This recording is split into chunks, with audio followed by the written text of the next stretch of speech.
Brain ट्युमर्सचे type काय काय असतात? एक म्हणजे बिनाइन ब्रेन ट्युमर्स आणि malignant brain tumours. Benign brain tumours म्हणजे काय, तर वारंवार येणार नाही किंवा जो कॅन्सर नाही म्हणजे चांगला, त्याला बिनाइन म्हणतात. आणि एक असतो तो मॅलिग्नंट ब्रेन ट्युमर. मॅलिग्नंट म्हणजे काय, पसरणारा किंवा वारंवार येणारा, म्हणजे वाईट, म्हणजेच काय, कॅन्सरचा.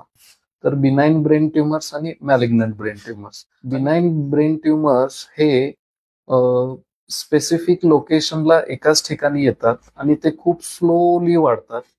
तर मॅलिग्नंट ब्रेन ट्युमर हे पूर्ण मेंदूमध्ये कुठेही येऊ शकतात आणि खूप फास्ट वाढतात. दुसरा पॉइंट, बिनाइन ब्रेन ट्युमर्स हे ज्या ठिकाणी वाढतात, तो ज्या ठिकाण असतो त्याची लक्षणे येतात. म्हणजे काय, तर हातापायातली जी सेंटर आहे तिथे दाब असेल तर तिथले लक्षणं येतात. दिसण्याच्या ठिकाणचं असेल तर तिथे लक्षणं, न कमी दिसण्याची लक्षणं. लहान मेंदूच्या ठिकाणी जर आला तर तोल जाण्याची लक्षणं प्लस डोकेदुखी. म्हणजे न्यूरोलॉजिकल सिम्पटम्स प्लस डोकेदुखी ही बिनाइन ब्रेन ट्युमर्स मधली लक्षणं. आता मॅलिग्नंट ब्रेन ट्युमरची लक्षणं ही शक्यतो बिनाइन सारखीच, म्हणजे ज्या न्यूरोलॉजिकल फंक्शनच्या ठिकाणी तो गाठ येणार आहे ती लक्षणं प्लस शक्यतो फिट्स म्हणजे सीझर.